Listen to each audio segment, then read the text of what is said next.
नमस्ते।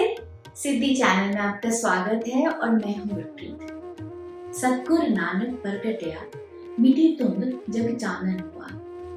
गुरु नानक जयंती पे गुरु नानक जी के आगमन का इससे अच्छा तरीका बयान करने का नहीं हो सकता।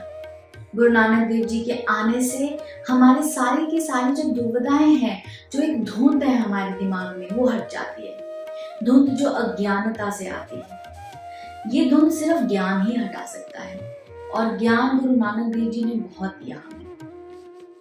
गुरु नानक देव जी सिखों के पहले गुरु हुए। उनकी फिलॉसफी दुनिया भर में मनाई जाती है।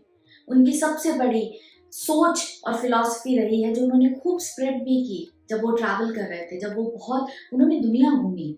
और वो फिलॉसफी है एक होना, सब एक हैं, सब बराबर हैं, इक्वालिटी होना। गुरु नानक देव जी ने हमें एक ओंकार दिया। गुरु नानक देव जी ने हमें बहुत सारी बानियां दी। उनमें से कुछ बानियां हैं जपजी साहब, आसा दी वार, 12 माह और सिद्ध घोष। जपजी साहब जो हैं वो गुरु ग्रंथ साहब जी के पहले पाठ है। इसके अंदर 38 पौड़ीज हैं। इसमें उन्होंने भगवान को एक्सप्लेन किया है, बहुत खूबसूरत पोएटिक में। उसमें उन्होंने कहा कि भगवान निर्गुण है, जिनकी कोई रूप नहीं है। निरपौ यानी कि उनमें कोई वो नहीं है, भय नहीं है। निर्वैर, कोई दुश्मनी नहीं है। अकाल मूर्त, इटर्नल, उनकी एक मूर्ति एक ही है, अंदर ही है। आजुनी, जो जन्म और मृत्यु से परे हैं। सायभंग, जो अपनी टेक केयर खुद कर सकते हैं। गुरु प्रसाद, यही है गुरु का प्रसाद।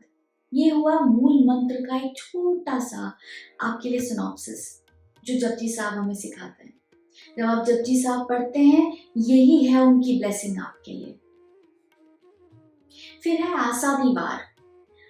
आसा दी वार भी जपजी साहब की तरह सुबह पढ़ा जाता है, क्योंकि आस यानी कि होप और वार बैलेड, एक पोएम। ये राग आसा में पढ़ा जाता है, जो अगेन आपके अंदर राग आस जो है, आस जगाता है आपके अंदर। इसके अंदर आप जब सुबह इसको पढ़ते हैं तो बाबा नानक चाहते हैं कि आप अपने अंदर देखें। आपको जो होप मिलेगी वो आपको अपने अंदर से मिलेगी। आसा दी वार के अंदर जो आपका मुक्ति का रास्ता है वो भी इसी में एक्सप्लेन किया गया है। भगवान की नेचर को इसमें एक्सप्लेन किया गया है। ऐसे ही है 12 माह। 12 माह जैसे कि नाम ही है, 12 यानी कि 12 माह, महीने।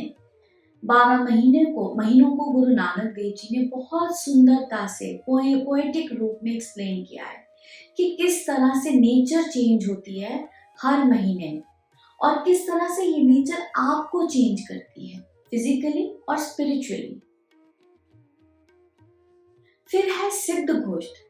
सिद्ध गोष्ठ पाठ जो है गुरु ग्रंथ साहब जी के आखिर में जाकर आता है, जहाँ पर कि वो उनके डायलॉग्स हैं, उनकी कॉन्वर्सेशन है, उनकी वार्तालाप है सिद्ध पुरुषों के साथ। जब उन्होंने ट्रैवल किया तो वो बहुत सारे सिद्ध पुरुषों को मिले और उनके साथ उन्होंने उनके बिलीफ, उनकी प्रैक्टिसेस के बारे में बात की। ये उसके डिस्कशन के बारे में उन्होंने एक्सप्लेन किया कि उनका क्या डायलॉग था। जब आप बानी पढ़ते हैं तो बानी को एक नए माइंड, ओपन माइंड के साथ, खुले दिमाग के साथ पढ़ने की कोशिश कीजिए। उसको किसी दायरे में मत डालिए। जब भगवान ही बिना किसी फॉर्म के हैं, निर्गुण हैं, तो हम क्यों उसे एक शेप देते हैं। सो एक ओपन माइंड के साथ बानी को जब आप पढ़ेंगे तो आपको बानी समझ आएगी, क्योंकि बिना समझ के अगर आप बानी पढ़ेंगे तो आप सिर्फ तोते की तरह उसको रट रहे हैं, उसका कोई फायदा नहीं है।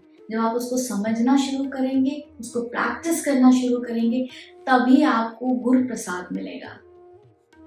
आप सभी को मेरी तरफ से गुरु नानक जयंती की बहुत बहुत बधाई। नमस्ते।